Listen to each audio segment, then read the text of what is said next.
Well, here's another email request. This person says, I've been watching your YouTube videos trying to find something about how to use white without my colors getting chalky. Sound familiar? I saw a couple of times where you touched on that, but would you make a video explaining how to avoid chalkiness to make light colors? Yeah, well, there's another technical problem.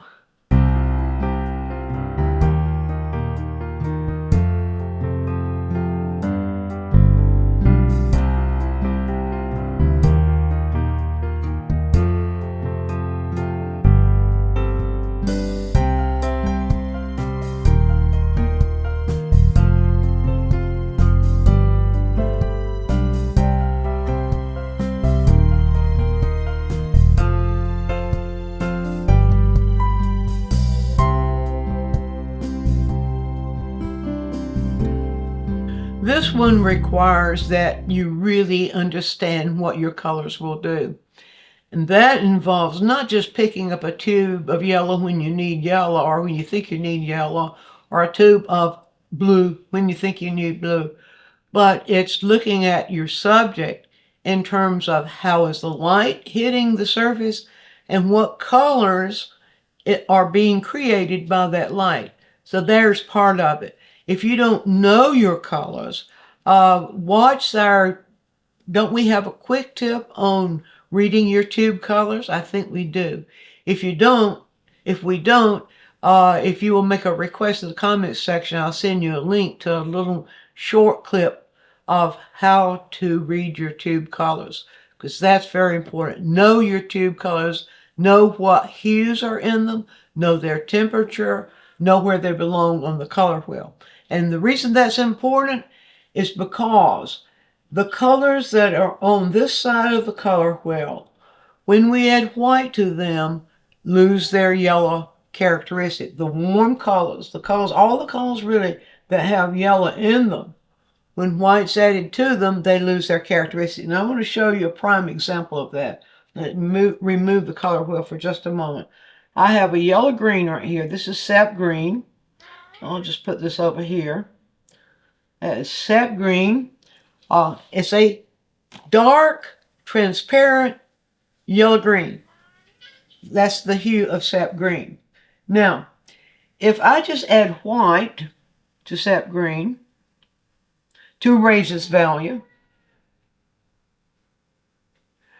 it's going to, the white added to it is going to pull the yellow out. Now you see that right there. Now, show you an example. I'll just load the brush with some of that, and here is what you get. And you see that feels rather chalky, doesn't it? And if you try to make it lighter, but it still feels chalky. Now we might see that color somewhere in nature, but other colors surrounding it make it feel more like blue-green. And so if you need a light blue-green, you can add white to yellow-green and you can get that. But then, if you want to keep that yellow in yellow-green, there's a little something that you can do. Now, I've got that right here on the palette, but I want to show you. If you take a bit of your yellow-green, lighten it with yellow, not white. Now, this would be better use cadmium yellow light, not cadmium yellow pale. Cadmium yellow pale has too much white in it. So the better choice would be either cadmium yellow light or Hansa yellow light, some yellow that hasn't been lightened already and that has that rich, pure hue of yellow in it. So when I do that, when I lighten it with yellow, I can get that middle value yellow-green. And there it is right there. Now let's show you the difference. So we will pick up some of that and put it on the canvas. Let's get it just a little bit lighter. A little bit more of the yellow in it. And there you go. You see the difference, how much richer now that sap green, yellow-green, how much richer it is when I add the yellow in it first. At that point, when it reaches the middle value, If you keep adding yellow to get it lighter, it's just going to get more and more yellow. So I'm going to show you two scenarios here. One where I'm going to add the yellow to get it lighter. And we'll see then that what happens when I add just the yellow to get it lighter, it just gets, the yellow-green gets more yellow-green. Well, if that's what you need, is for yellow to get more yellow-green, then that's what you'll want to do. And sometimes just adding yellow to these colors that like yellow-green or orange, the colors that have the yellow in them, sometimes just by adding the yellow alone can raise the value, and it doesn't get chalky. It remains nice and brilliant. And so I'll put just a little bit more of that yellow in there and keep showing you what will happen there. It will reach the point where it becomes more yellow than it does green. You see, like that. And so now, so what do? Well, when you have the color mix, when you put the yellow in the dark, transparent yellow green, and you have that mixed to the middle value, to the middle value, as we see here or as I have here, at that point you can add white, and I'll show you what will happen. All of this depends on what you're seeing and what you're trying to achieve. It's highly possible that in one painting you might see all of this, but you see how much bluer this looks now when we see it in the neighborhood or in the vicinity of that yellow-green? It just keeps getting more and more blue-green. But now, I'll just pick up the white and show you. I've got that mixture right there, but I'll show you white. At this point, when you have that middle value yellow-green, if you want to raise that value more, but you want to keep it in that yellow value range, then you see this is what you get. And this would be a nice gradation of that yellow-green. And see, that doesn't feel chalky. And now, oops, I didn't mean to do that. Now you can see the relationship of these. You can see this is where the middle value with yellow in it has then had only white added in it, and we can get it lighter. So you get all these variations depending on how you handle the lightning, depending on what you want. Let's look on the other side of the color wheel at just our orange. Now the oranges we get in the very dark transparent are also tend to be a little bit on the desaturated size. But what then if we go with, get a very saturated orange, and I'll just put it right here. If we have a very desaturated, very saturated, highly saturated orange, and you see I'm mixing, this is a red orange here, and this is a yellow orange, I'm just mixing those together. The tube names of those, cadmium red light, cadmium yellow deep. And so I mix those together to get the orange here. So let me show you what happens. Let's get just a little bit more of that into the orange. Now that's already at a middle value. Or actually it's a little bit lighter than a middle value. So let's bring white down. Now, I rinse the brush off real good now to be sure I don't have any of that green left in the brush. And dry the brush thoroughly. Okay, so if I just add white now to that orange, I should let me put a section of that orange on the canvas first. Just put a section here so that you can see it actually happening. I'll put it right down here. Okay, that's orange. Now, if I just add a white to that, it begins to get a little bit chalky. You see here? Like that. Now you might actually see that might be desirable, but if you have that alone, say if the light were not connected to another value, you see that begins to get chalky, and the more white you add to it, the more chalky it gets. However, if you add a little yellow back into it, it retains its orange quality. So I'll bring some yellow down like this, show you what I'm talking about. So I'll use that same mixture. Let's reach just a little yellow into it and put that yellow back into the orange. That's all in the world we are doing when we're adding the yellow into a color. We're just, when we're adding white, we know that white subtracts yellow. Just remember it that way. White has that cooling quality, and it just subtracts the yellow out.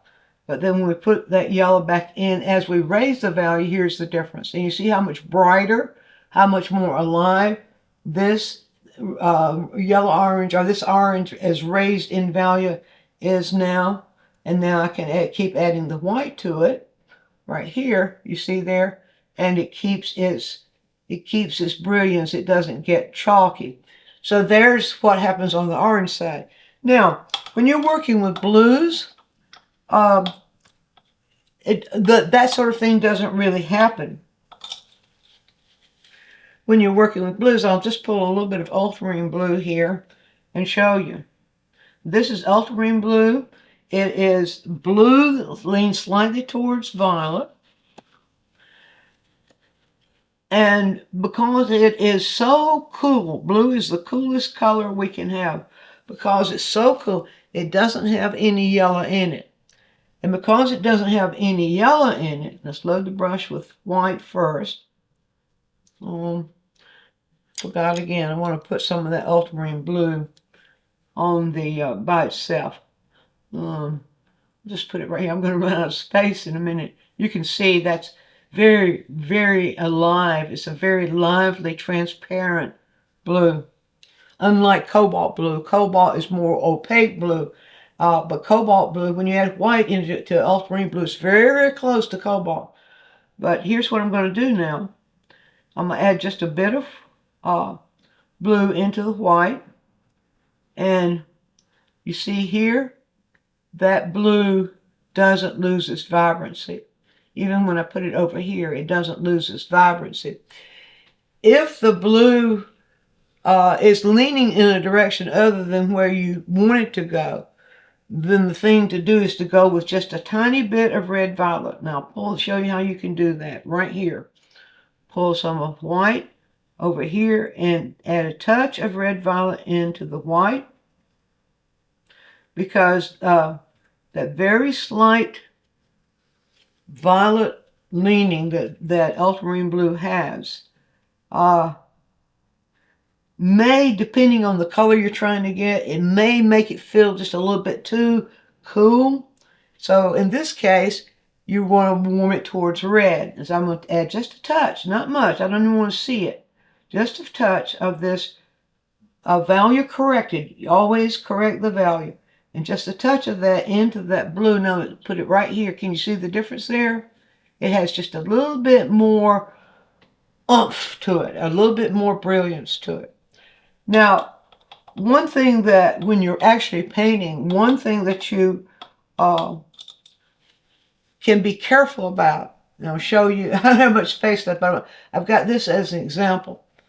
And that is when you have a scene where a lot of white is required. You don't want to use just white straight out of the tube, but you want to use a white that seems to have sunlight in it and a white that seems to have shadow in it. Now that's what I want to show you here.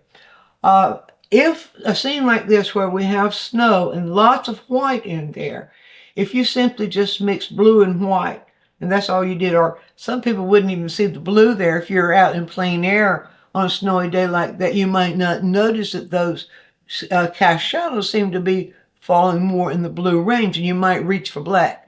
I would say don't reach for black ever, well,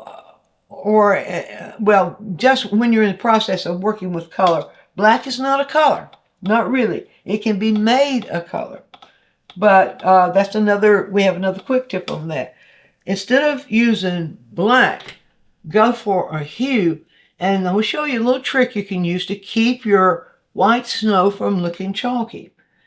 You can create what I call a pile of sunshine.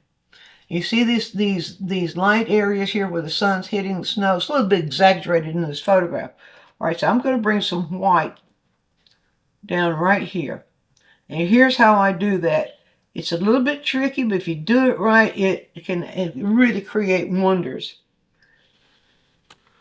Sunshine, sort of an orange. Now, I found that this works whether I can use an orange or a yellow orange for this.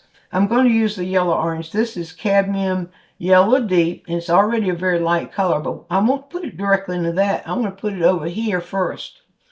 And what I want to do to that now is I want to create a pile that I can call my working pile. And I'm creating a small one here for you because this is just to demonstrate what you can do. But I want to raise the value of that orange to a very, very light orange. Very, very light. All right, something like that. Then, into my pile of white that I'm going to call my sunshine, I'll take a clean palette knife and pull just a touch of that. Not much. Can you see there? It's just a touch of that orange. I'll put it right at the edge there and begin to work that into the white. And what I don't want it to be orange. So you'll see how important it is to reduce that orange with white. There it is right there. There's my sunshine. In fact, that may be just a little bit too. No, I think it's very, very close to what we would call sunshine. Now, see that? Can you tell the difference? I'll just put put brush strokes on the canvas to show you. But here's titanium white. It's my white of choice. Here's titanium white right here. Very much the same white as the canvas. Now, let's pull that out. Be sure there's none of that going to influence the next color. And here's my sunshine right here. Can you tell the difference? It's much livelier. It actually feels like sun shining on the surface. Now, when you're doing a snow scene like that, if you will create that pile of white and use that pile of white for the areas where the sun's shining the brightest, I'm going to show you what can happen. Then if you go down into the blue, and first of all, the blue that we would make, it's got to be the right value. And there's one place. White's often when we see something that's white, we don't want to make it the right value. So a lot of times your colors are going to look chalky because they're not the right value, not the right degree of darkness, or because the value contrast is not what you're seeing. Now let's see. Okay, I've got that right there. See, that's almost the blue. I need to put just a little bit of violet in that to get that just leaning a little bit more towards violet. Now, you look at the theory of this on the color wheel. Yellow and violet are complements.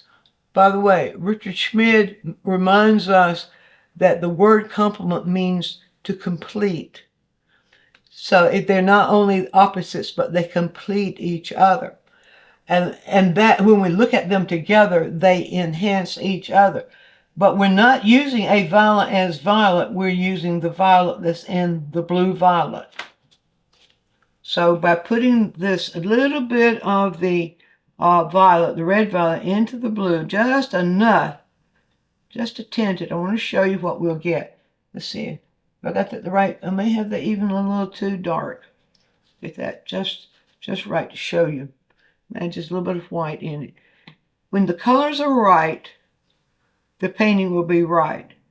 If you have your colors right, you will not have chalkiness. Now that is one real good reason why it's a good idea to know what your colors will do and know how they fall on the color wheel because of the relationship of color. So I'm going to take some of this mixture and I'm just going to surround it right in here. That's still too dark. So we could get a little lighter still for those shadow areas if we have the right mixture. So let's get this a little bit lighter, get it pretty much on almost that middle value. Right there. There we go. Now can you see how those enhance each other? You see how that white does not look chalky. And you can also see, if I surround it with this white without the yellow in it, how it does get chalky.